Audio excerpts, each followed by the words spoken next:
ಮಾಡಬೇಕಲ್ವಾ, ಅವ್ರ ಸಮಾಧಾನವಾಗಿ ಮಾತಾಡಿಸ್ಬೇಕಲ್ವಾ.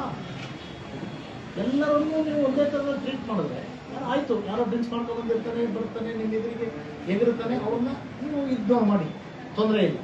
ಬಟ್ ಏನೂ ಇಲ್ದಲೇ ಬಂದಿರ್ತಾನೆ, ರಾತ್ರಿ ಹೊತ್ತು ಚಳಿಗಾಲ, ಎದೆ ಹಿಡ್ಕೋತು, ಅರ್ಜೆಂಟಾಗಿ ಹಾಸ್ಪಿಟಲ್ಗೆ ಹೋಗ್ಬೇಕು, ಪ್ರಾಣ ಹೋಗಿತ್ತು ಅಂತ ಬಂದಿರ್ತಾರಲ್ಲ, ಅವ್ರಿಗಾದ್ರೂ ಸ್ಪಂದಿಸ್ಬೇಕಲ್ಲ.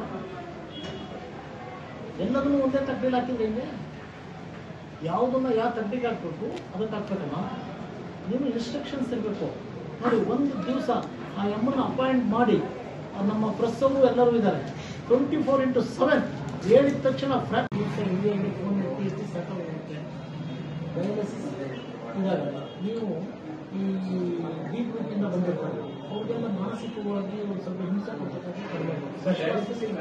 ಡಯಾಲಿಸಿಸ್ ಅಲ್ಲ, ಬೇರೆ ಇದರಲ್ಲಿ ವಿಶ್ವಾಸವಾಗಿ ಕೆಲಸ ಮಾಡಿಸ್ತಕ್ಕಂಥದ್ದು ಆಗಬೇಕು. ಆಮೇಲೆ ಆರ್ಡರ್ ಮಾಡಬಾರ್ದು, ಗೊತ್ತಾಯ್ತಲ್ಲ. ಯಾರು ನಿಮ್ಮ ಏರ್ ಆಫೀಸರ್ಸ್ ಇರ್ತಾರೆ ಅವ್ರ ಕಡೆಯಿಂದ ಡೈರೆಕ್ಷನ್ಸ್ ನೀವುಗಳೇ ಎಲ್ಲ ಆರ್ಡರ್ ಮಾಡಕ್ಕೆ ಹೋಗ್ತಾರೆ. ಕೆಲಸ ಮಾಡೋರು ಯಾರು?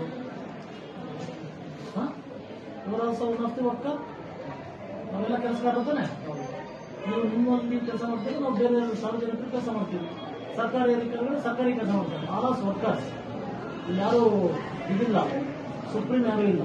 ನೀವು ನಿಮ್ಮ ಹಂತದಲ್ಲಿ ಮಾಡ್ಕೊಂಡು ಕೆಲಸಗಳನ್ನ ಮಾಡ್ತಕ್ಕಂಥದ್ದು. ಬಂದಂಥ ಪೇಷಂಟ್ಗಳಲ್ಲಿ ಫಸ್ಟ್ ಆಫ್ ಆಲ್ ನಿಮಗೆ ಪೇಷನ್ಸ್ ಇರಬೇಕು.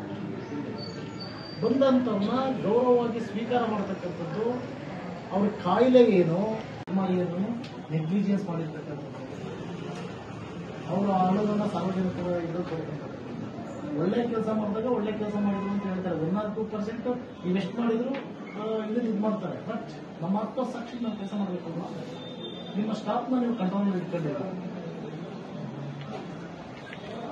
ನಿಮ್ಮ ಸ್ಟಾಫ್ನ ಕಂಟ್ರೋಲ್ ಇಟ್ಕೊಂಡು ನೀವು ಪೂರ್ವ ತಯಾರಿಯನ್ನು ತಗೊಂಡು ರಿಯಾಕ್ಷನ್ ತಗೊಂಡು ಯಾವ ಸಂದರ್ಭದಲ್ಲಿ ಯಾವ್ಯಾವ ಟ್ರೀಟ್ಮೆಂಟ್ ಕೊಡಿಸ್ಬೇಕು.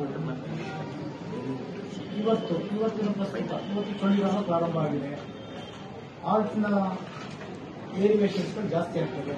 ಇಂತಹ ಸಂದರ್ಭದಲ್ಲಿ ಯಾವ ಡಾಕ್ಟರ್ಗಳು ಇರಬೇಕು, ಯಾವ ಇದು ತೋರಿಸ್ಬೇಕು ಅಂತಕ್ಕಂಥ ಮುನ್ನೆಚ್ಚರಿಕೆಗಳನ್ನ ನೀವು ತಗೋಬೇಕು.